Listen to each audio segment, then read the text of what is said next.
ஏசையா உம் பிள்ளை நானையா, அன்புள்ள ஏசையா உம் பிள்ளை நானையா. ஆனந்த ஒளி பிறக்கும், வாழ்வெல்லாம் வழி திறக்கும். ஆனந்த ஒளி திறக்கும், வாழ்வெல்லாம் வழி திறக்கும். அன்புள்ள ஏசையா உம் பிள்ளை நானையா. காடு மேடு ஓடிய ஆடு என்று என்னை வெறுத்திடவில்லை. காடு மேடு ஓடிய ஆடு என்று என்னை வெறுத்திடவில்லை. நாடி என்னை தேடியதய வல்லவோ, பாடுவேன் வாழ்வெல்லாம் இன்பம். அன்புள்ள ஏசையா உம் பிள்ளை நானையா. அன்புள்ள ஏசையா உம் பிள்ளை நானையா. பகலில் மேகம் இரவில் ஜோதி, பசிக்கும் மன்னாம் ருசிக்கவும் அன்பும். பகலில் மேகம் இரவில் ஜோதி, பசிக்கும் மன்னா ருசிக்கவும் அன்பும். நாடி என்னை தேடியதய வல்லவோ, பாடுவேன் வாழ்வெல்லாம் இன்பம். அன்புள்ள ஏசையா உம் பிள்ளை நானையா. அன்புள்ள ஏசையா உம் பிள்ளை நானையா. தாகம் தீர ஜீவ தண்ணீர் உள்ளம் கையில் என்னையும் கண்டீர். தாகம் தீர ஜீவ தண்ணீர் உள்ளம் கையில் என்னையும் கண்டீர். நாடி என்னை தேடியதய வல்லவோ, பாடுவேன் வாழ்வெல்லாம் இன்பம். அன்புள்ள ஏசையா உம் பிள்ளை நானையா. அன்புள்ள ஏசையா உம் பிள்ளை நானையா. ஆனந்த ஒளி பிறக்கும், வாழ்வெல்லாம் வழி திறக்கும். ஆனந்த ஒளி பிறக்கும், வாழ்வெல்லாம் வழி திறக்கும். அன்புள்ள ஏசையா உம் பிள்ளை நானையா.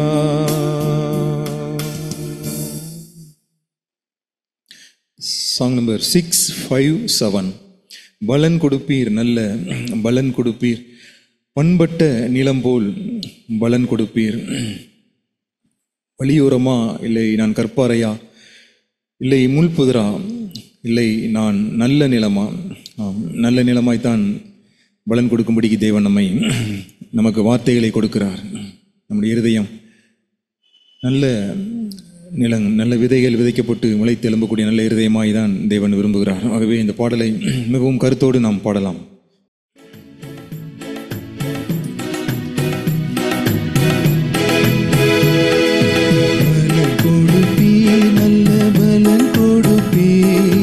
பண்பட்ட நிலம் போல் பலன் கொடுப்பீர், பலன்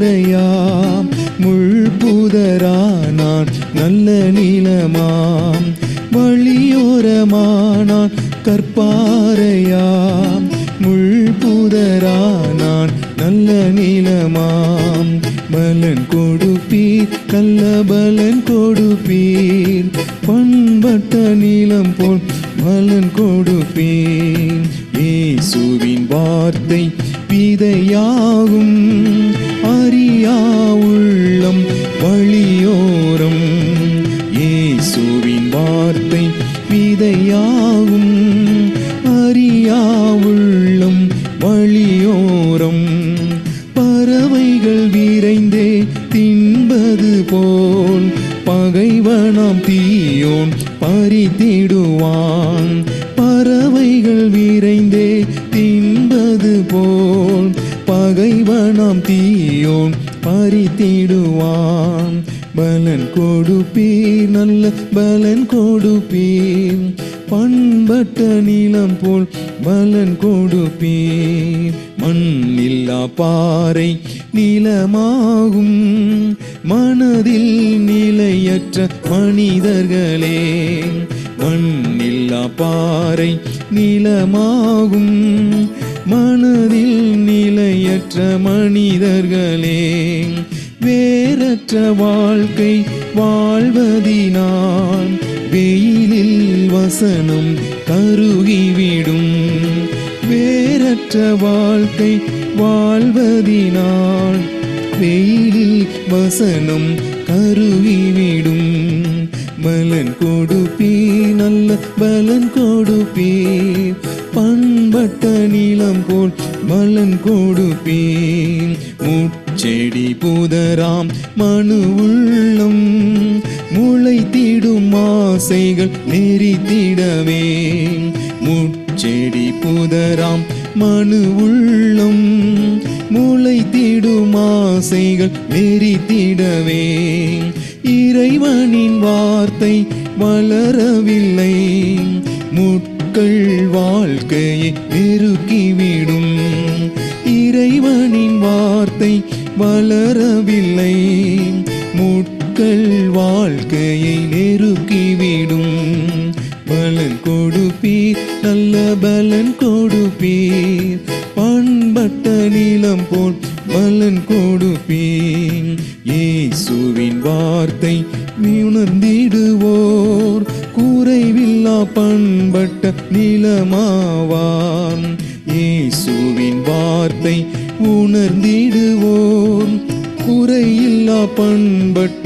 நீளமாவார் 60 30 100 என்றேன் அறுவடை எடுப்பார் தம் வாழ்வில் 60 30 100 என்றேன் அறுவடை எடுப்பார் நம் வாழ்வில் பலன் கொடுப்பீர் நல்ல பலன் கொடுப்பீர் பண்பட்ட நீளம் போல் பலன் கொடுப்பீர் பலன் கொடுப்பீர் நல்ல பலன் கொடுப்பீர் பண்பட்ட நீளம் போல் பலன் கொடுப்பீர் வழியோரமானான் கற்பாரையாம் முள்புதரானான் நல்ல நீளமாம் வழியோரமானான் கற்பாரையாம் முள்புதரா நான் நல்ல நீளமா. அப்படியே நாம் தலை வணங்கி நாம் ஜெபிப்போம். இந்த கூட்டத்தை, இந்த கூடுகை தேவன் ஆசீர்வதித்திரும்படிக்கு நாம் கூடியிருக்கிற ஒவ்வொரு இடத்திலும் தேவன் நம்மோடு தனித்தனியாய் நம்முடைய உள்ளத்தை தொடும்படிக்கு நாம் வாஞ்சியோடு இந்த வேளையிலே நாம் ஆண்டவரை நோக்கி பார்ப்போம். பிதாவே, எங்களுக்கு தந்திருக்கிற அந்த அருமையான கூடுகைக்காய் நன்றி செலுத்துகிறோம். அப்பா, எங்களை எவ்வளவாய் நேசிக்கிறீர் என்பதை நாங்கள் இதன் மூலமாக அறிந்திருக்கிறோம். உன்னுடைய வார்த்தையை எங்களோடு பேசும்படிக்காய், சொல்லும்படிக்காய் எங்களை ஆங்காங்கே எங்களை கூட்டி சேர்த்திருக்கிறீங்கப்பா. இவ்வளவாய் உங்களுடைய பாரத்தை எங்களுக்கு வெளிப்படுத்தும்படிக்கு, எங்கள் மேல் இவ்வளவு ஈவாய் இரக்கமாய் கிருபையாய் இருக்கிற காய் ஸ்தோத்திரம். இன்னும் நாங்கள் வளர வேண்டும் என்று சொல்லி, இன்னும் நாங்கள் உண்மையிலே வளர்ந்து பெருக வேண்டும் என்று சொல்லி எவ்வளவாய் வாஞ்சியாக இருக்கிறீங்கப்பா. ஆகவே எங்களை உங்களுடைய சமூகத்திலே கூட்டி சேர்த்திருக்கிறீங்க. இது எவ்வளவு பெரிய பாக்கியம் என்று நாங்கள் உணர்ந்து நன்றி சொல்லுகிறோம் ஆண்டவரே. உடைய பாதத்திலே நாங்கள் அமர்ந்திருக்கிறோம். உடைய கண்களையே நோக்கி பார்க்கிறோம். எங்களுடைய இருதயங்கள் உண்மை நோக்கி பார்க்கிறதப்பா. உடைய மன்னாவை தந்து எங்களை ஆசீர்வதிங்க. அபிஷேகம் எங்கள் ஒவ்வொருவரையும் அபிஷேகப்பா. உடைய வார்த்தையானது எங்கள் உள்ளத்திலே கிரியை செய்யட்டும். உடைய உள்ளத்திலும் அது கிரியை செய்யட்டும் அப்பா. உடைய நாம மகிமைக்கென்று நாங்கள் வாழ்ந்து விட நல்ல நிலமாய் நாங்கள் பலன் கொடுக்கும்படிக்கு எங்கள் உதவி செய்யுங்க. இயேசுவின் நாமத்தில் ஜெபிக்கிறோம் பிதாவே, ஆமென். ஆண்டவருடைய வார்த்தையை நாம் கேட்போம். அருமையான சகோதர சகோதரிகளை, மறுபடியுமாக உங்களை இந்த நாளிலே நான் இந்த ஜூம் இணைப்பின் மூலமாக சந்திப்பதிலே மிகுந்த மகிழ்ச்சி அடைகிறேன். பொதுவாய் ஒரு சிறிய சபையாக நாம் ஒரு கூடுகையை ஆரம்பிக்கும் பொழுது ஒருவரை முதலாவது நாம் அறியாமல் இருக்கலாம். அதன் பின்பு கொஞ்சம் கொஞ்சமாக நாம் ஐக்கியம் கொள்ளும் பொழுது, ஒருவரை நாம் அறிந்து கொள்ளும் பொழுது, ஒருவருடைய பலங்களையும் ஒருவருடைய பலவீனங்களையும் நாம் அறிந்து கொள்ள முடியும். அப்படி நாம் பலவீனங்களை அதிகமாய் அறிந்து கொள்ளும் பொழுது ஒரு காலகட்டத்திலே நாம் ஒரு மாய்மாலக்காரர்களாயும் நாம் சபையிலே நாம் நடந்து கொள்ள முடியும். ஒருவேளை இந்த ஜூம் இணைப்பிலே நாம் பல நாடுகளிலிருந்து நாம் இணைந்திருக்கிறோம். இந்த ஜூம் மூலமாக அப்படி இணைவது மிகவும் நமக்கு எளிதாக இருக்கலாம். ஆனால் அப்படி கூடுகிற இடங்களிலேயே இப்பொழுது நாம் தனித்தனியாக நாம் சொல்லப்போனால் இப்போ ஸ்வீடனில் நாம் கொடுக்குறோம். இன்னும் மற்ற இடங்களிலேயும் கூடுவதற்கு வாய்ப்புகள் இருக்கிறது. அப்படி கூட ஆரம்பிக்கும் பொழுது சபைக்கு எது ரொம்ப அதிகமான தேவையாக இருக்கிறது, எது ஆபத்தானது என்பதை நான் தியானித்த பொழுது, ஒரு சபையில் உள்ள ஒரு சகோதர சகோதரிகள் இல்லை என்றால் அந்த குடுகையில் உள்ள சகோதரிகள் அவருடைய நேர்மை, அதுதான் சபையினுடைய பலமாக இருக்கிறது. ஒரு மாய்மாலமற்ற நேர்மை, மற்ற அவர்களுடைய திறமை, அவர்களுடைய இன்னும் அதிகமாய் தேவனுடைய வார்த்தைகளை அறிந்து கொண்டிருக்கிற காரியம் இல்லை என்றால் தாளந்துகள், இவைகளெல்லாம் இருக்கலாம். ஆனால் சபை வலிமையாக இருக்க வேண்டும் என்றால் அதில் ஒரு மாய்மாலம் இல்லாத ஒரு நேர்மை அங்கே இருக்கிற முக்கிய சகோதரர்கள் மத்தியிலே இல்லை என்றால் குடும்பங்கள் மத்தியிலே அது இருக்க வேண்டும்.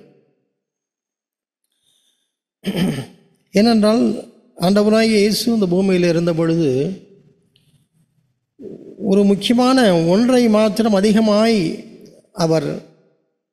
அவரால் அதை ரட்சிக்க கூடாமல் அவன் பிறவாதிருந்தால் நலமாயிருக்கும் என்று சொல்கிறார். அதை நாம் லூக்கா 22வது அதிகாரம் 48வது வசனத்திலே பார்க்கலாம். லூக்கா எழுதின சுவிசேஷம் 22வது அதிகாரம் 48வது வசனம். என்னுடைய பின்னணியெல்லாம் நாம் அறிந்திருக்கிறோம். 12 சீஷர்களில் ஒருவனாகிய யூதாஸ் இயேசுவை காண்பித்து கொடுக்கும்படி இல்லை என்றால் அடையாளம் காட்டும்படி அவன் இயேசுவிடத்தில் வருகிறான். வந்து அவன் சொல்லியிருந்த அடையாளம், நான் யாரை முத்தம் செய்கிறனோ அவர்தான் நாம் எதிர்பார்க்கிற நபர், இல்லை என்றால் நாம் யாரை நோக்கி பயணிக்கிறோமோ இவர்தான், இவரை கைது செய்யுங்கள் என்று அவன் அடையாளப்படுத்தியிருந்தான். அப்படியே அவன் செய்கிறான். இயேசு அப்பொழுது யூதாஸை பார்த்து, யூதாஸே, முத்தத்தினாலாயா மனுஷகுமாரனை காட்டி கொடுக்கிறாய் என்றார்.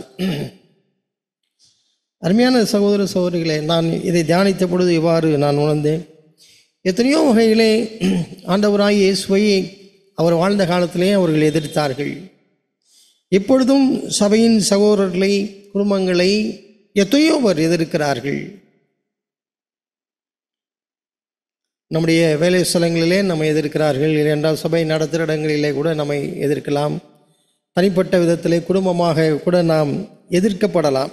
ஆனால் ஆண்டவராகிய இயேசு சந்தித்த பல எதிர்ப்புகளிலே அவர்களிடத்துக்கு எல்லோருக்குமே மனம் திரும்புவதற்கு ஒரு வாய்ப்பு இருந்ததாக நாம் பார்க்கலாம். அநேகர் அந்த வாய்ப்பை அவர்கள் பெற்று மறுபடியுமாக அவரிடம் சேர்ந்து கொண்டார்கள், இல்லையென்றால் மனம் திரும்பினார்கள். ஆனால் இந்த யூதாசுக்கு அப்படி ஒரு வாய்ப்பே கொடுக்கப்படவில்லை. நாம் பார்க்கிறபடி அவன் சீக்கிரமாக நான்கு கொண்டு செத்தான் என்று இருக்கிறது. அவனை பற்றி சொல்லும் பொழுது அவன் பிறவாதிருந்தால் நலமாயிருக்கும் என்று சொன்னார். அருமையான சகோதர சகோதரிகளே, இந்த மாய்மாலத்தை தான் ஆண்டவராகிய இயேசு மத்தேயு 23வது அதிகாரத்தில் பார்க்கும் பொழுது முழுமையாய் அவர் அதை கடிந்து கொள்கிறதை பார்க்கிறோம். மத்தேயு 23வது அதிகாரத்தில் நமக்கு தெரிந்த பகுதி. ஆனாலும் இதனுடைய எனக்கு இந்த ஒரு கேள்வி, முத்தத்தினாலா நீ காட்டி கொடுக்கிறாய் என்கிற அந்த ஒரு கேள்விதான் என்னை ஆழமாக சிந்திக்க வைத்தது. இந்த 23வது அதிகாரத்திலே எவ்வளவோ மாய்மாலக்காரரை பற்றி அவர் பேசுகிறார். ஐயோ ஐயோ என்று சொல்லி அவர் சொல்லும் பொழுதெல்லாம் ஒரு 8 முறை அவர் சொல்கிறார் ஐயோ ஐயோ என்று சொல்லி. அதில் 7 முறை எப்படி இருக்கிறது என்று பாருங்கள். வேதமாரகரே பரிசேயரே உங்களுக்கு ஐயோ என்று தான் எழுதுகிறார். வேதமாரகரே பரிசேயரே, உண்மையாய் கையும் களவுமாய் பிடிக்கப்பட்ட ஒரு விபச்சார ஸ்திரீயை கூட அவர் மாயக்காரரே என்று நினைச்சவில்லை, அவர் கடிந்து கொள்ளவில்லை. இல்லை என்றால் இன்றைக்கு நாம் வாசிக்கிற அந்த யூதாசுடைய அவன் பிறவாதிருந்தால் நலமாயிருக்கும் என்று சொல்வதைப் போல கூட கையங்களுமாய் பிடிக்கப்பட்ட ஒரு மகளுக்கு கூட அவர் செய்யவில்லை, அதை சொல்லவில்லை. சமாரியா ஸ்திரீ அவரிடத்தில் ஆண்டவர் பேசும்பொழுது கூட அவரிடத்தில் கேட்கிறார், உனக்கு அவள் ஒரு தனியாய் ஒருவனுக்கு ஒருத்தி என்ற குடும்பத்திலே அவள் இல்லை என்பது தெரியும். அப்பொழுதுதான் அவளிடத்திலே கேட்கிறார், உன்னுடைய புருஷனை நீ அழைத்து வா என்று சொல்கிறார். அவள் தனக்கு புருஷன் இல்லை என்று சொல்கிறார், தனக்கு புருஷன் இல்லை என்று. ஆனால் ஆண்டவராய் இயேசு சொல்கிறார், அது உண்மைதான், உனக்கு ஏற்கனவே 5 புருஷர்கள் இருந்தார்கள், இப்பொழுது இருக்கிறவனும் உனக்கு ஒரு புருஷன் அல்ல. அந்த ஸ்திரீயை கூட அவர் அவ்வளவாய் அவர் கடிந்து கொள்ளவில்லை என்று பார்க்கிறோம். அந்த ஸ்திரீயை கூட கடந்து கொள்ளவில்லை. ஆனால் யூதாஸ் தன்னை காட்டி கொடுத்த பொழுது ஆண்டவர் கேட்கிறார், முத்தத்தினாலா நீ காட்டி கொடுக்கிறாய், முத்தத்தினாலா. அருமையான சகோதர சகோதரிகளே, இந்த மாய்மாலம் என்பது அது ஒரு ஆழமாய் ஒரு திட்டமிடப்பட்ட ஒன்றாய் ஒரு முடிந்து விடுகிறோம். ஏனென்றால் சில பாவங்கள் எல்லாம் அதாவது அந்த இடத்துல ஸ்பான்டேனியஸாக ஏதோ ஒரு உணர்ச்சி வசப்பட்டோ இல்லையென்றால் கோபப்பட்டோ ஏதோ ஒரு முதல்ல நாம் ஒரு ப்ரொவோக் ஆனவுடனே ஒருவேளை நான் தவறாய் பேசிவிடலாம், இல்லை என்றால் நான் கோபப்பட்டு விடலாம், இல்லை என்றால் ஒன்றை நான் செய்து விடலாம். இவைகளெல்லாம் அந்த சூழ்நிலையிலே ஏற்பட்ட ஒரு எதிர்வினைகளாக கூட நாம் இருக்கலாம். ஆனால் இந்த மாய்மாலம் என்கிற ஒன்று நம்முடைய வாழ்க்கையில் ஆரம்பிக்கும் என்றால் அது ஒரு திட்டமிடப்பட்ட ஒரு குற்றச்சாட்டாகவே அது இருக்கும், குற்றச் செயலாகவே இருக்கும். நான் பாருங்கள், இந்த யூதாஸ் அதை செய்வதற்கு முன்பாக அவனுடைய நடவடிக்கைகளை பார்ப்போம் என்றால் லூக்கா 22ஆம் அதிகாரம் 4வது வசனத்தில் பார்க்கிறோம், அவரை காட்டி கொடுப்பதற்காக அவரை யார் எதிர்க்கிறார்களோ அவளோடு கிடந்து இருந்து அதை ஆலோசிக்கிறான். லூக்கா 22வது அதிகாரத்தில் 4வது வசனத்தை பாருங்கள். லூக்கா 22வது அதிகாரம் 4வது வசனத்திலே, அவன் பிரதான ஆசாரியர்களிடத்திலும் சேனை தலைவர்களிடத்திலும் போய் அவரை காட்டி கொடுக்கும் வகையை குறித்து அவர்களோடு அவன் ஆலோசனை பண்ணினான் இருக்கிறது. அப்படி என்றால் நன்றாக அவன் திட்டமிட்டு செய்கிறான். இதுவரைக்கும் அவன் ஆண்டவராய் இயேசுவோடு அவருடைய சிஷ்யர்களோடு கூட தான் இருக்கிறான்.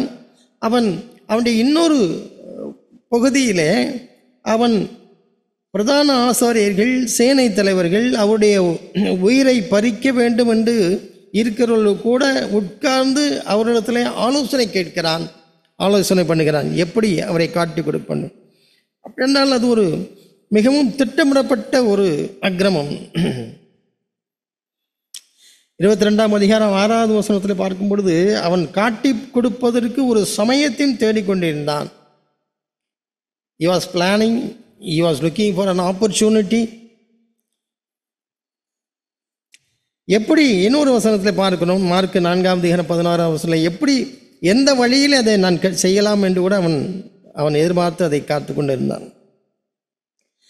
அருமையான சகோதர சகோதரிகளே, யோவான் 13ஆம் அதிகாரத்தில் 2வது வசனத்தில் இவ்வாறு சொல்லிக்கிறது. யோவான் 13ஆம் அதிகாரம் 2வது வசனத்திலே, பிசாசானவன் நம்முடைய உள்ளத்தில் அதை போட்டு விட்டான் என்று இருக்கிறது. நாம் அதை வாசிக்கலாம். யோவான் 13ஆம் அதிகாரம் 2வது வசனத்திலே,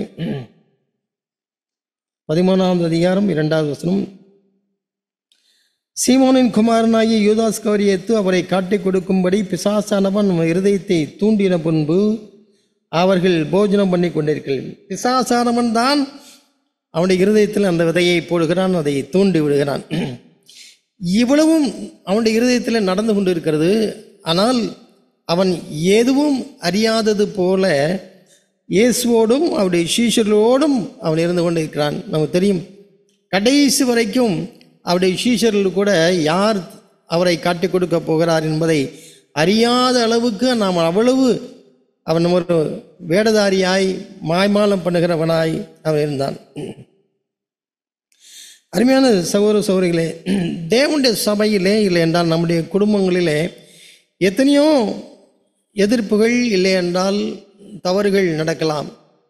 ஆனால் எப்பொழுது அந்த சபை வலிமையை இழக்கிறது இல்லை என்றால் குடும்பத்தில் எப்பொழுது அந்த வலிமையை இழக்கிறது, அந்த ஒருமைப்பாட்டை இழக்கிறது இல்லை என்றால் நம்பிக்கை எப்பொழுது இழந்து விடுகிறது, அதிலே இருக்கிற சகோதரர்கள் குடும்பங்கள் எப்பொழுது இந்த யூதாஸ் இஸ்காரியோத்தினுடைய அந்த டாக்டிக்ஸை இல்லை என்றால் அந்த மாயமாலத்தை எப்பொழுது செய்ய அவர்கள் நினைக்கிறார்களோ அப்பொழுதே அது வலிமை இழந்து விடுகிறது அந்த சபை. இல்லை என்றால் அது ஒரு மோசமான ஒரு விளைவுக்கு நேராக போய்கொண்டிருக்கிறது என்று நாம் அறிந்து கொள்ளலாம். நாம் இதை நம்முடைய குடும்பங்களுக்கு அதை ஒப்பிட்டு நாம் பார்க்கலாம். குடும்பத்திலே ஒரு வேறுபாடுகள், கணவனும் மனைவியும் அவருடைய வித்தியாசமான பின்னணியிலிருந்து வந்திருக்கிறவர்கள், அவருடைய பழக்க வழக்கங்கள், அவருடைய வளர்ப்பு முறை, இவைகளெல்லாம் வேறு விதமாக இருக்கும் பொழுது குடும்பத்திலே அவர்கள் இணைகிறார்கள். அவர்களை தேவனைப் போல மாற்ற வேண்டும் என்பதற்காக தேவனுடைய அது பிளானாக அது இருக்கிறது. அப்பொழுதுதான் அவர்கள் கிறிஸ்துவை போல அவர்கள் மாற முடியும். அப்படி பல்வேறுபட்ட காரியங்களிலே அவர்கள் வித்தியாசமாக இருக்கும் பொழுது அவைகளெல்லாம் தாண்டி அந்த பலவீனங்கள் இல்லை என்றால் வேறுபட்ட கருத்துக்கள் இவைகளெல்லாம் தாண்டி அவர்கள் குடும்பமாக இருக்கிறது எதனால் என்றால் அந்த நம்பகத்தன்மை என்பதுதான். தன்னுடைய மனைவியை ஒருவேளை அவர்கள் தன்னுடைய கணவனை போல நடத்தாவிட்டாலும் இல்லை என்றால் மனைவியை புருஷன் தன்னுடைய மனைவியை போல நடத்தாவிட்டாலும் கூட ஒன்று அதிலே அவர்களை சார்ந்து இருக்க முடியும். எது என்றால் கணவன் மனைவியை நம்பும் பொழுது இல்லை என்றால் மனைவி கணவனை நம்பும் பொழுது பல்வேறு காரியங்களில் வேறுபட்டிருந்தால் கூட இன்னும் அவர்கள் குடும்பமாக இருப்பதற்கு காரணம் இந்த நம்பகத்தன்மை மாய்மாலம் இல்லாத ஒரு வாழ்க்கை. நம்முடைய குடும்பங்களிலே நாம் பார்க்கலாம். நாம் கணவனாய் மனைவியாக இருக்கிறவர்கள், உதாரணத்துக்கு நான் மனைவியை எடுத்துக்கொள்கிறேன். ஒரு மனைவி தன்னுடைய கணவனுக்கு கீழ்ப்படிவதற்கு முடியாத பட்சத்திலே பல வகையிலே அதை அவர்கள் வெளிப்படுத்துவார்கள். எப்படி வெளிப்படுத்துவார்கள்? ஒருவேளை சில நாட்கள் பேசாமல் இருக்கலாம், இல்லை என்றால் அவருக்கு செய்ய வேண்டிய கடமைகளிலே அவர்கள் அதை செய்யாமல் இருக்கலாம். அவரை இப்படி பல விதத்திலே அவர்கள் தன்னுடைய எதிர்ப்பை காட்டுவார்கள். ஆனால் அவைகள் எல்லாம் இருந்தால் கூட ஒரு நம்பிக்கை உண்டு.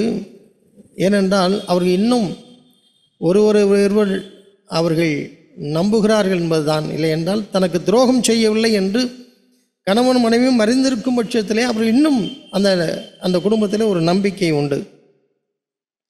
ஆனால் எப்பொழுது அப்படிப்பட்ட ஒரு நம்பிக்கை இழக்கப்படுகிறதோ அப்பொழுதே அந்த குடும்பத்தினுடைய வலிமை அது போய்விடும். குடும்பத்தினுடைய வலிமை போயிடும். அந்த யாராவது ஒருவர் இந்த மாயமாலத்திலே நடிக்க ஆரம்பித்து விட்டார்கள் என்றால் அந்த வலிமை போய்விடுகிறது. நான் ஒரு முறை தமிழ்நாட்டில் உள்ள ஒரு நல்ல ஒரு நடிகர் ஒரு பேட்டியிலே அவர் இவ்வாறு சொல்லி கொண்டிருந்தார்.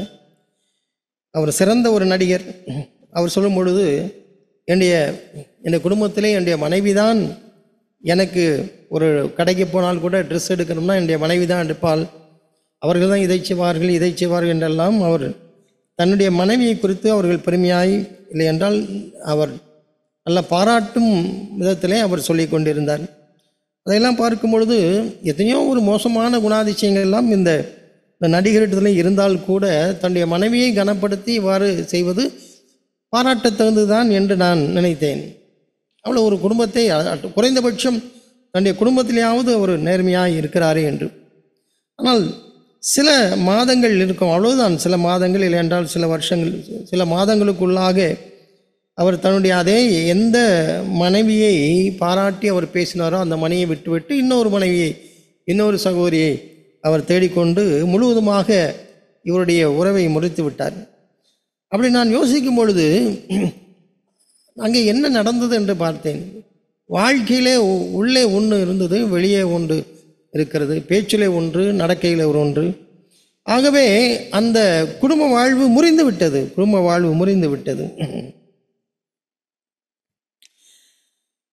அதே போல்தான் சபையிலும் கூட சகோதரர்கள் முக்கியமாக பொறுப்பில் இருக்கிற சகோதரர்கள், நாம் எவ்வளவு நம்முடைய கருத்து வேறுபாடுகளிலே நம்முடைய கருத்தை நாம் ஆழமாக சொல்லலாம், நம்முடைய கருத்தை பதிவிடலாம். வேறுபட்ட கருத்துக்கள் இருக்கலாம், கருத்துக்கள் முரண்பாடாக கூட நாம் இருக்கலாம்.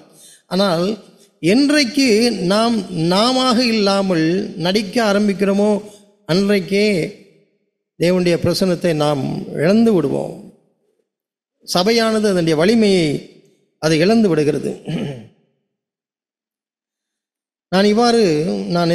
நான் யோசிக்க விரும்புகிறேன். சில நேரம் சபையிலே நான் எழுந்து பேசும் பொழுது, இங்கே தூத்துக்குடி சபையிலே நல்ல ஒரு மேடை இருக்கிறது, புல்பிட்டு இருக்கிறது. ஆகவே நான் சார்ந்த நான் பலவீனமாக இருக்கும் பொழுதோ, இல்லை என்றால் யாராவது ஒருவர் பலவீனமாக இருக்கிறார் என்றால் அது பேசும் பொழுது இந்த புல்பிட்டிலே அவர்கள் தங்களுடைய உடல் பலத்தை எல்லாம் அதிலே அவர் பயன்படுத்தி இதை பிடித்துக் கொள்வார்கள், இந்த டேபிளை பிடித்துக் கொள்வார்கள். அதே பொழுது அவர்களுக்கு அது பலமாக இருக்கிறது, அவர்களுக்கு அது இலகுவாயும் இருக்கிறது. ஆனால் ஒரு முறை நான் இன்னொரு சபைக்கு நான் போயிருக்கும் பொழுது அங்கே ஒரு மாடலாக ஒரு டேபிள் மண்டு வைத்திருந்தார்கள், ஒரு ஸ்டாண்டு. பொழுது அது ஒரு சின்ன ஸ்டாண்டு தான், ஒரு பைபிளை மட்டும் வைக்கிற அளவுக்கு அந்த ஸ்டாண்டுக்கு மேலே அந்த பைபிளை வைத்தோம் என்றால் அதுவே தானாக ஆடிக்கொண்டு இருக்கிறது. அதற்கு மேலே நான் என்னுடைய கையை வைத்தால் அவ்வளவுதான், அந்த ஸ்டாண்டு முழுவதுமாக விழுந்துவிடும். நான் இதை யோசித்து பார்க்கும் பொழுது இப்படித்தான் நம்முடைய குடும்ப உறவுகள், கணவன் மனைவி உறவுகள், இல்லை என்ற சபையில் உள்ளவர்கள், இந்த நம்பகத்தன்மை என்பது கடைசியிலே நாம் பலவீனப்படும் பொழுது அதை பிடித்து கொள்ளக்கூடிய ஒரு ஆதாரம், நங்கூரம். அதையும் இழந்துவிட்டால் இரண்டு பேருடைய பலவீனமும் அவர்களை சீக்கிரமாக விழத்தளிரும். நான் சில உதாரணங்களை இதை நான் புரிந்து கொள்வதற்காக நான் சில உதாரணங்களை உங்களுக்கு காட்ட விரும்புகிறேன். தாவீதுடைய வாழ்க்கையிலே அவன் அநேக எதிரிகளை அவன் வீழ்த்தினான். தாவீது முக்கியமாக பெலிஸ்தருக்கு விரோதமாக அவன் போராடும் பொழுதெல்லாம் அவன் பெலிஸ்தரை அவன் எப்பேற்பட்ட அவன் ஜாம்பவனாக இருந்தால் கூட, அவன் பெரிய கோலியாத்தாக இருந்தால் கூட அவனை செய்கிறான், அவன் வீழ்த்தி விட்டான். ஆனால் 2 சாமுவேல் 15வது அதிகாரத்தில் அவனுடைய மகன் அப்சலோமை பற்றி இருக்கிறது. 2 சாமுவேல் 15வது அதிகாரம். நாம் அதை பார்க்கலாம் சற்று புரிந்து கொள்ள முடியாக. 2 சாமுவேல் 15வது அதிகாரத்தில் 1வது வசனத்திலிருந்து நான் பார்க்கிறேன். இங்கே அப்சலோம் அவன் தகப்பனுக்கு விரோதமாக அவன் எப்படி மாய்மாலன் பண்ணுகிறான், ஒரு சதி வேலையிலே அவன் ஈடுபடுகிறான் பாருங்கள். எத்தனையோ எதிரிகளை சமாளித்த இந்த தாவீது தன்னுடைய மகன் அப்சலோமுக்கு முன்பாக அவன் தடுமாடுகிறதை பார்க்கலாம். 15ஆம் அதிகாரம் 1வது வசனத்திலே ரகசியமாக அப்சலோம் தாவீதுக்கு கீழாக இருந்து கொண்டே அவன் ரதங்களையும் குதிரைகளையும் அவன் சம்பாதிக்கிறான். மாத்திரமல்ல, அவன் காலைதோறும் பட்டணத்து வாசலிலே வந்து அவன் நிற்பானாம். எப்படி பிளான் பண்ணுகிறார் பாருங்கள். எப்பொழுதுமே இந்த மாய்மாலம், இந்த காட்டி கொடுக்க வேண்டும் என்று இருக்கிறவர்கள் அவர்கள் மிகவும் தந்திரசாலிகளாகவும் சூது உள்ளவர்களாகவும் இருப்பார்கள். அவர் காலைதோறும் ஒவ்வொரு நாள் காலையிலையும் பட்டணத்து வாசலிலே வந்து அவன் நிற்பானாம். அப்பொழுது அவன் ராஜாவிடத்தில் யாராவது அதனுடைய வியாஜ்யங்களை வழக்குகளை கொண்டு வரும் பொழுதெல்லாம் அவனை அழைத்து நீ எந்த ஊரான் என்று கேட்பான். அவனது அடியான் இந்த கோத்திரத்துக்கு அடுத்தான் என்று அவன் சொல்லும் பொழுது அப்சலோம் அவனை நோக்கி 3வது வசனத்தை, இதோ உன் காரியம் நேர்மையும் நியாயமாக இருக்கிறது, ஆனால் ராஜாவிடத்தில் உன் காரியத்தை விசாரிப்பார் ஒருவரும் இல்லை என்கிறான். நயவஞ்சகமாய் அவன் தாவீதுடைய கூட இருந்து தாவீதுக்கு ஆதரவாக இருக்க வேண்டியவன் கொஞ்சம் கொஞ்சமாக அதை செய்து கொண்டே இருக்கிறான். 5வது வசனத்தில் எவனாகிலும் ஒருவன் அவனை வணங்க வரும்போது அவன் கையை நீட்டி அவனை தழுவி முத்தம் செய்வான். இந்த முத்தம் என்கிறத பாருங்கள். ஆண்டவர் இயேசு சொல்லும்போது முத்தத்தினாலாயா என்னை காட்கிறாய், என்னை காட்டி கொடுக்கிறாய் என்ற கேள்விக்கு பின்பாக நான் பல அர்த்தங்களை நான் அதில் பார்க்கிறேன். மற்ற எல்லோரையும் பேதுரு அவனை முகமுகமாய் அவன் மறுதளித்த போது அவன் நேரடியாக மறுதளித்தான். சந்தேகப்படுகின்ற தோமா அதையும் நேர்மையாய் அவன் சந்தேகப்பட்டதை சொன்னான். ஆனால் இங்கே அப்படிப்பட்ட ஒரு நேர்மை என்பது இல்லை. இப்பொழுதெல்லாம் காட்டி கொடுக்கிறவர்கள் இல்லை என்றால் அந்த காட்டி கொடுக்கிறவர்கள் எல்லோருமே அந்த மாய்மானத்தில் அவர்கள் விழுந்து விடுகிறார்கள். சூதுவாது வஞ்சகம் நிறைந்ததாக மாறிவிடுகிறது. அப்பொழுது அவன் முத்தம் செய்கிறான். தன்னை வணங்க வருகிறவனை கை நீட்டி அவன் முத்தம் செய்கிறான். இப்படியாய் அவன் செய்து இஸ்ரவேல் மனுஷனுடைய இருதயங்களை அவன் கவர்ந்து கொண்டான் என்று இருக்கிறது. அவன் கவர்ந்து கொண்டான், முத்தத்தினாலே கவர்ந்து கொண்டான் என்று சொல்லலாம். முத்தத்தினாலே அவன் கவர்ந்து கொண்டான். நேர்மையற்ற ஒரு மனிதன் தன்னுடைய சொந்த தகப்பனையே அவன் காட்டி கொடுப்பதற்கு அவன் ஆயத்தமாயிருந்தான். அதன் பின்பாக ராஜாவுடைய காரியங்களை பார்க்கும்போது தாவீது ராஜா தன்னுடைய அரண்மனையிலிருந்து அவன் அழுது கொண்டே ஓடுவதற்கு காரணம் இந்த அப்சலோம். நான் இன்னொரு உதாரணத்தை நான் உங்களுக்கு காண்பிக்கிறேன். 2 சாமுவேல் 20ஆம் அதிகாரத்தை எடுத்துக்கலாம். 2 சாமுவேல் புத்தகம் 20வது அதிகாரம்.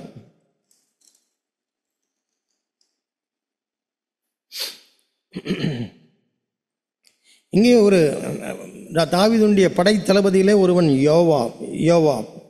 யோவாப் என்கிற ஒரு படை தளபதி இருக்கிறான். அந்த படை தளபதி அவன் இருக்கும் பொழுதே தாவீது இன்னொரு படை தளபதியும் அவனுக்கு செய்கிறார், அவன் உருவாக்குகிறான். அவனுடைய பெயர் அமாசா. அவன் அப்படி இன்னொரு படை தளபதியை அவன் உருவாக்கின பொழுது அது யோவாவுக்கு அதை பிடிக்கவில்லை. அதை நாம் 9வது வசனத்திலே பார்க்கிறோம். இப்பொழுது தனக்கு நிகராக தாவீது ராஜா இன்னொரு தலைவனையும் அவன் அந்த மிலிட்ரி கமாண்டுக்கு அவன் உயர்த்தும் பொழுது அவன் காய்மாகாரமாக பார்த்து கொண்டிருந்திருக்கலாம். இல்லை என்றால் மனதிலே அந்த ஒன்றை அவன் ஒரு பகையை அவன் வைத்து கொண்டான். இப்பொழுது வெளியரங்கமாக சொல்லவில்லை. இப்பொழுது பாருங்கள் 9வது வசனத்திலே, அப்பொழுது யோவாஸ் அமாசாவை பார்த்து, அதாவது 2 பேரும் சந்திக்கக்கூடிய ஒரு வாய்ப்பு கிடைக்கிறது. 2 பேருமே தாவீதுடைய படைத்தளபதிகள். இப்பொழுது ஒரு காலகட்டத்திலே அவர்கள் இன்னொரு யுத்தத்திற்கு போகும் பொழுது 2 பேருமே அவர்கள் சந்திக்கிறார்கள். அப்படி சந்திக்கும் பொழுது இவனுடைய மனதிலே ஒன்றை வைத்திருக்கிறான். அப்பொழுது யோவாப் அமாசாவை பார்த்து, என் சகோதரனே சுகமாயிருக்கிறாயா என்று சொல்லி என்கிறான். அடே பாருங்க, என் சகோதரனே சுகமாயிருக்கிறாயா. இவைகளெல்லாம் நம்முடைய கிறிஸ்தவ வட்டாரத்திலே நாம் அதிகமாய் நாம் பகிர்ந்து கொள்ளக்கூடிய வார்த்தைகள். ஒரு பிரதரை பார்த்த உடனே எப்படி இருக்கீங்க பிரதர் என்று தான் கேட்கும், நல்லா இருக்கீங்களா என்று தான் கேட்கிறோம். அதையும் அப்படியே அவன் சொல்கிறான், சகோதரனே என்று சொல்கிறான். என் சகோதரனே சுகமாயிருக்கிறாயா என்று சொல்லி அமாசாவை முத்தம் செய்யும்படி தன் வலதுகையினால் அவன் தாடியை பிடித்து, அப்படி என்றால் அந்த நாட்களிலே தாடியை பிடித்து அப்படி ஒரு செய்கை, அப்படி ரிக்வெஸ்ட் பண்ணது போல இப்படி செய்கிறதெல்லாம் மிகுந்த அன்பை காட்டுவது, இல்லைன்னா மிகுந்த நம்பிக்கையை காட்டக்கூடியது. அப்படி போலத்தான் அமாசாயை பொறுத்து அவனுடைய தாடியை பிடித்து அவனை தன் வலதுகையினால் தாடியை பிடித்து அவனை முத்தம் செய்யும்படி இருக்கிறான். அந்த முயற்சியிலே அவன் இடதுகையில் இங்கே ஒரு பட்டயத்தை வைத்திருக்கிறான். அதை தன் கையில் இருக்கிற பட்டயத்திற்கு அமாசா எச்சரிக்கையாக இராத போது யோவாப் அவனை தன் குடல்கள் தரையிலே சரிந்து போகத்தக்கதாய் அதனால் வயிற்றிலே ஒரே குத்தாக குத்தினான். அவன் செத்து போனான். ஒருவனை கொண்டு போடுவதற்கு யுத்தத்திலே கொண்டு போடலாம், நேரடியாக அவர் சண்டையிட்டு கொண்டு போடலாம். ஆனால் இங்கே யோவாப் செய்த அந்த டெக்னிக்கை பாருங்கள், கையாண்ட முறையை பாருங்கள். முத்தத்தினாலே அவனை கட்டிப்பிடிப்பது போல அவனை கட்டிப்பிடித்து விட்டு அவன் அஜாக்கிரதையாக இருக்கும் பொழுது, நேர்மையாக இந்த யுத்தம் நடக்கவில்லை, இந்த கொலை நடக்கவில்லை, அவன் அஜாக்கிரதையாக தன்னுடைய எதிரி அஜாக்கிரதையாக இருக்கும்போது மிகுந்த நம்பிக்கையோடு அவன் நெருங்கி இருக்கும் பொழுது நம்பிக்கை துரோகமாய் மாயமாலம் பண்ணி அதை செய்கிறான். எதன் மூலமாக? முத்தத்தின் மூலமாக செய்கிறான். அருமையான சகோதர சகோதரிகளே, இது மிகவும் ஆபத்தானது. அது குடும்பமாயிருந்தாலும் சபையானாலும் எப்பொழுது நம்முடைய குடும்பங்களிலே கணவன் மனைவியும் அந்த நம்பகத்தன்மை என்பதை நாம் இழக்கிறோமோ அப்பொழுது அது அதிக ஆபத்தானது என்பதை நாம் அறிந்து கொள்ள வேண்டும். அதை மீட்டெடுப்பதற்கு, அதை சரி செய்வதற்கு கணவன் மனைவியானாலும் சீக்கிரமாக அந்த நம்பகத்தன்மையை கொண்டு வந்து விட வேண்டும். இல்லை என்றால் அதை நம்மை வீழ்த்து விடும் சகோதர சகோதரிகளே. அதே போலத்தான் சபைகளை பல வேறுபாடுகள், கருத்து வேறுபாடுகள், இல்லை என்றால் ஏற்றுக்கொள்ள முடியாதவர்கள் இருந்தாலும் ஒருவருக்கு ஒருவர் நேர்மையாய் இருந்து அதை பேசிக்கொள்வோம் என்றால் எவ்வளவோ பாதுகாப்பு. அதை மறைத்து உள்ளே ஒன்று வைத்து கொண்டு வெளியே எப்படி இருக்கீங்க பிரதர், நன்றாக இருக்கீங்களா என்ற வார்த்தைகள் எல்லாம் நாம் மனதில் வைத்து அதை நடத்தி கொண்டு இருப்போம் என்றால் சீக்கிரமாக அந்த வலிமை இழந்துவிடும். அது ஒரு அழிவைத்தான் அது கொண்டு வரும். நான் அதே நேரத்தில் இன்னொரு உதாரணத்தை நான் உங்களுக்கு காட்டுகிறேன். நான் இங்கே ஒரு வழக்கு மன்றத்துக்கு நான் உங்களை அழைத்து செல்ல விரும்புகிறேன். அது அந்த வழக்கு மன்றம் ஆதியாகமம் 20வது அதிகாரத்தில் இருக்கிறது. 20வது அதிகாரத்திலே பாதிக்கப்பட்ட ஒருவன் நிற்கிறான். அந்த வழக்கு மன்றத்திலே பாதிக்கப்பட்ட ஒருவன், அங்கே இன்னொரு பக்கத்திலே குற்றம் சாட்டப்பட்ட ஒருவன், இந்த 2 பேரும் நிற்கிறார்கள். நீதிபதியாக ஒருவர் நிற்கிறார். நீதிபதியாக இருக்கிறவர் ஏற்கனவே அந்த நடந்த சம்பவங்களை அறிந்தபடியினாலே ஏற்கனவே தீர்ப்பு கூறியாயிற்று. தீர்ப்பு ஏற்கனவே கூறப்பட்டு விட்டது. ஆனால் குற்றம் சாட்டப்பட்டவனுக்கு வேற ஒரு வழக்கறிஞர் அவனுக்குரிய அட்வொகேட் இல்லை. ஆனால் தாமாகவே அவன் அதற்கு வாதாடுகிறான். பாருங்க, இங்கே பாதிக்கப்பட்டவனும் அந்த நீதிபதியாக இருக்கிறவர்களும் ஒருவரையே ஏற்கனவே அறிந்தவர்கள் என்று வைத்துக் கொள்வோமே. இப்பொழுது இந்த குற்றஞ்சாட்டப்பட்டவன் நம்ம இடத்துல வந்து கேட்கிறான், நீதிபதி இடத்துல கேட்கிறான். அதை ஆதியாகமம் 20வது அதிகாரத்திலே நாம் பார்க்கிறோம். 20வது அதிகாரத்தில் ஆபிரகாம் இந்த காரியங்களை அறிந்திருக்கிறோம். அவனுடைய மனைவியை சகோதரி என்று, சாராள் தன் சகோதரி என்று சொன்னதனாலே அபிமெலேக்கு ஆள் அனுப்பி சாராளை அழைப்பித்தான் என்று பார்க்கிறோம். இதற்கு இடையிலே அபிமெலேக்குக்கு ஆண்டவர் சொப்பனத்தில் தோன்றி, நீ அழைப்பித்த ஸ்திரீ நிமித்தம் நீ செத்தாய் என்று சொல்கிறார். பாருங்கள், இப்பொழுது அபிமெலேக்கு இந்த தீர்ப்பை அவன் பெற்றுக்கொள்கிறான். அப்படி பெறும் பொழுது அவன் யோசிக்கிறான், நான் ஒன்றும் செய்யவில்லையே, நான் இந்த குற்றத்திற்கு நான் உள்ளவன் இல்லையே என்று சொல்லி அந்த நீதிபதியின் இடத்திலே அவன் தன்னுடைய வியாஜ்யத்தை அவன் சொல்கிறான். ஆண்டவரே, நீதியுள்ள ஜனங்களை அழிப்பீரோ, நீதியுள்ள ஜனங்களை அழிப்பீரோ. ஆண்டவரை பார்த்தே அவன் சொல்கிறான், ஆண்டவரே, நீதியுள்ள ஜனங்களை அழிப்பீரோ. இந்த அபிமெலேக்கு ஒன்றும் ஆபிரகாமை போன்றவன் அல்ல. இவன் ஒரு அந்நியன். அவன் அந்நிய தேசத்தில் உள்ள அவன் ராஜா, தேவனை அறியாத ஒரு இடத்துல உள்ள ராஜா. ஆனாலும் அவனுடைய நேர்மையை வைத்து அவன் சொல்கிறான், நீதியுள்ள ஜனங்களை அழிப்பீரோ. இவள் தன் சகோதரி என்று அவன் சொல்லவில்லையா? அவளும் தன் சகோதரி என்று சொல்லவில்லையா? உத்தம இருதயத்தோடும் சுத்தமான கைகளோடும் இதை செய்தேன் என்றான். உடனே அந்த நீதிபதியும் சொல்கிறார், அப்பொழுது தேவன், உத்தம இருதயத்தோடு நீ செய்தாய் என்று நான் அறிந்திருக்கிறேன். எனக்கு விரோதமாய் பாவம் செய்யாதபடிக்கு உன்னை தடுத்தேன். ஆகையால் நீ அவளை தொட நான் உனக்கு இடம் கொடுக்கவில்லை. பாருங்க, கடுமையான குற்றச்சாட்டு. அந்த குற்றச்சாட்டிலே நீ செத்தாய் என்று சொல்கிறார்.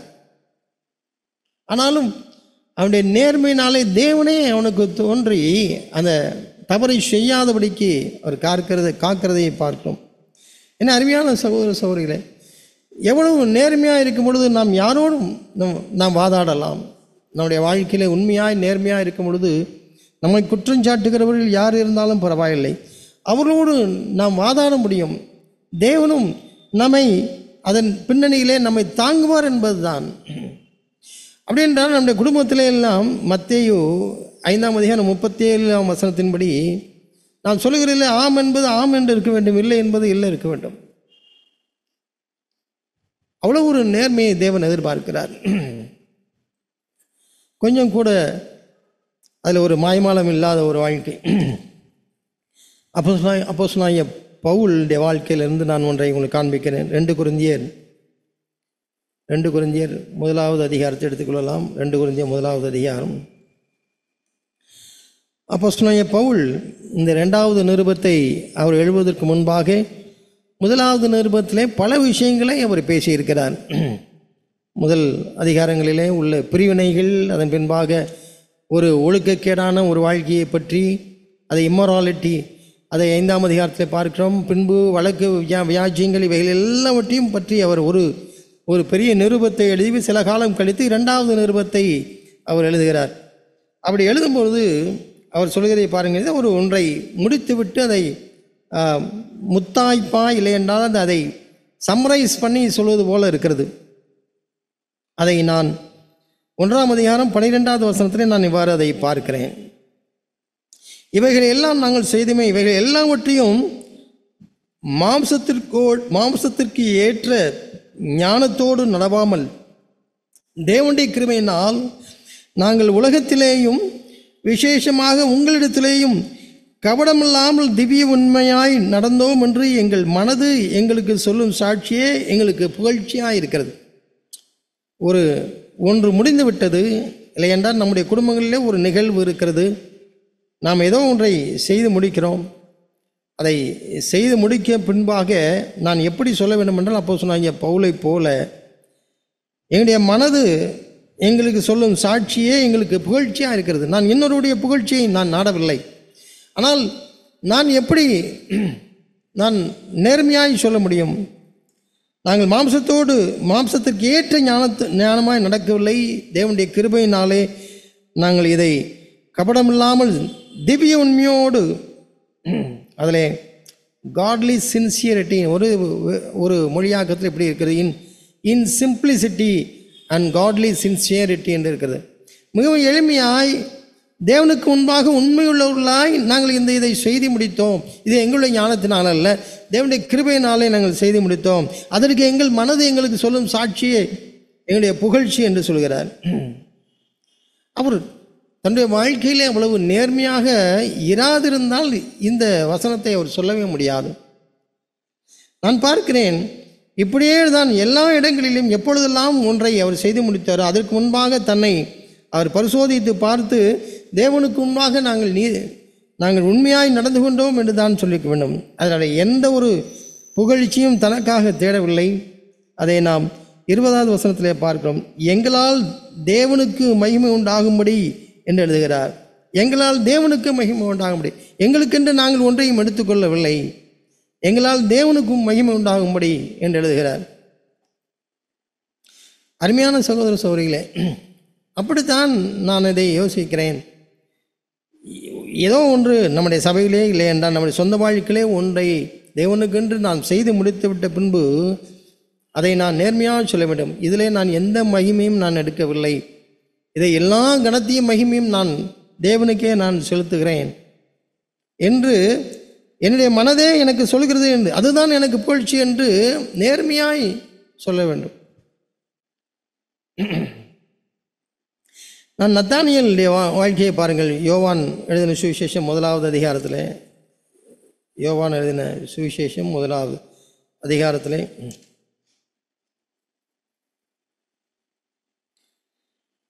இங்கே நாத்தான்வேல் என்கிறவரை பற்றி நாம் பார்க்கிறோம். நாத்தான்வேல் 43வது வசனத்திலே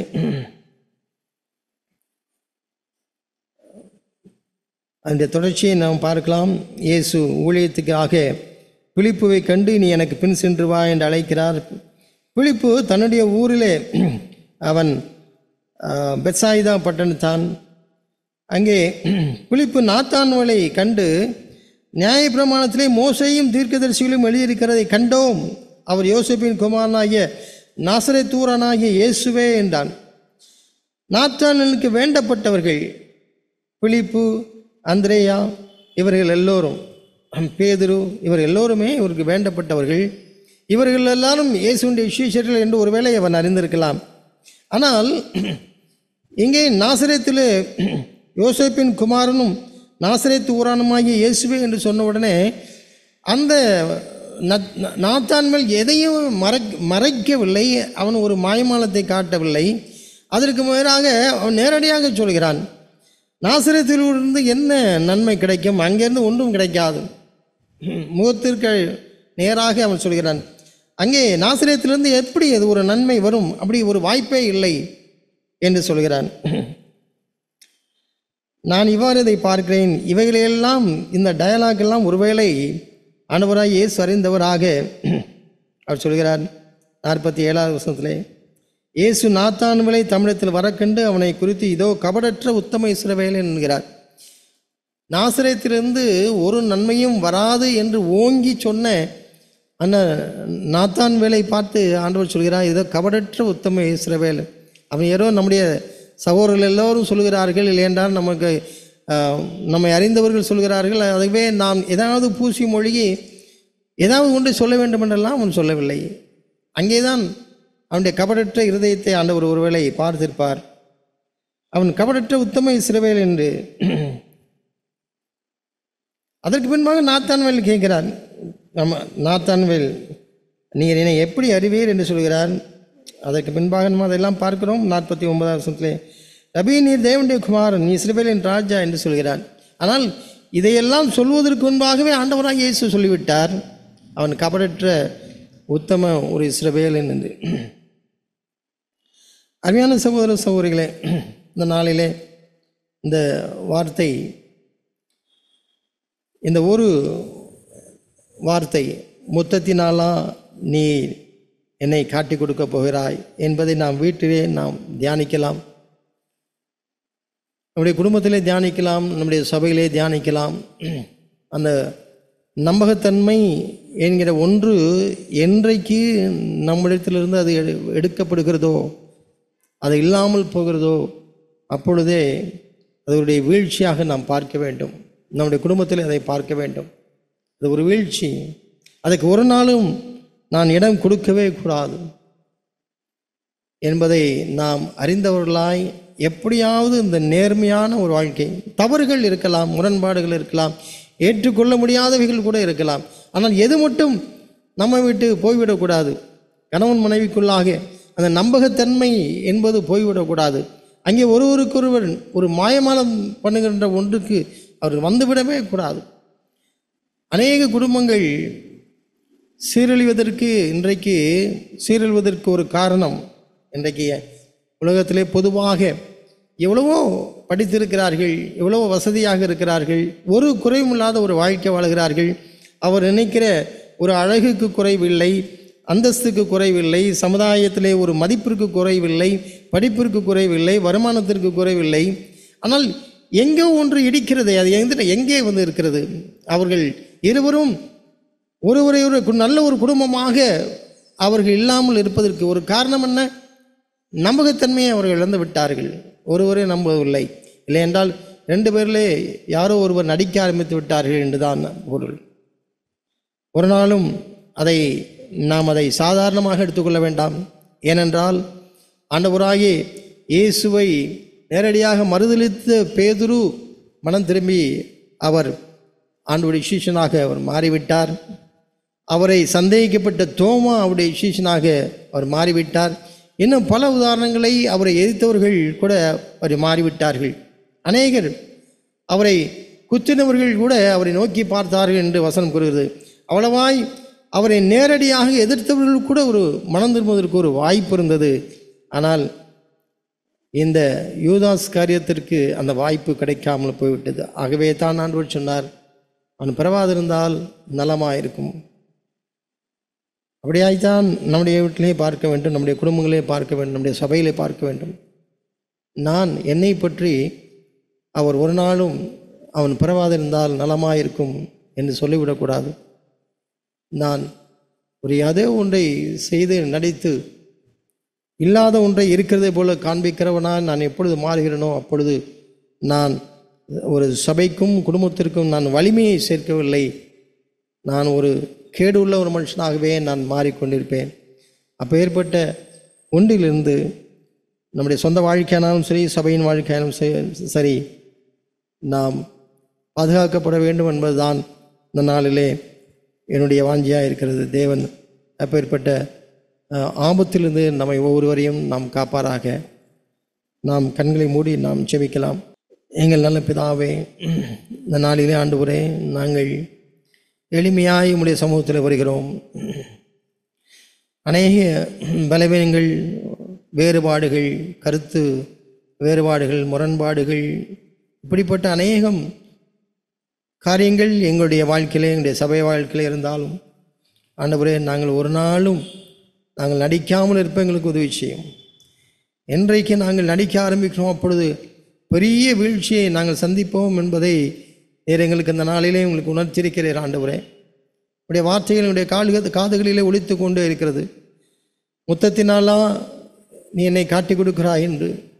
ஆனால் ஒரு நாளும் நாங்கள் அதை செய்துவிட வேண்டாம். ஆண்டவரே, எங்களுடைய அழிவு சமயமாக இருக்கிறது என்பதை அறிந்திருக்கிறோம். நாங்கள் நேரடியாக எங்களுடைய காரியங்களை விவாதிக்க எங்களுக்கு பலந்தாரும். என்னுடைய குடும்பமானாலும் சரி, சபையானாலும் சரி, ஒரு நாளும் திரைமறைவிலே நான் ஒன்றை செய்து விடாதபடி நேர்மையாய் என்னுடைய காரியங்களை நாங்கள் பகிர்ந்து கொள்ளவும் விவாதிக்கவும் எங்களுக்கு உதவி செய்யும் சுவாமி. அப்படியே எங்களுடைய குடும்பங்களிலேயும் நாங்கள் என்னுடைய நம்பகத்தன்மையை நாங்கள் ஒரு நாளும் இழந்து விட வேண்டாம். தயவாய் எங்களுக்கு உதவி செய்யும். எங்களுடைய பிள்ளைகள் எங்களிடத்தில் நேர்மையாக இருக்கட்டும். நாங்களும் எங்களுடைய பிள்ளைகளிடத்தில் நேர்மையாக இருக்க உதவி செய்யும். இயேசுவின் நாமத்தில் கேட்கிறோம், ஜீவனுள்ள நல்ல பிதாவே, ஆமென்.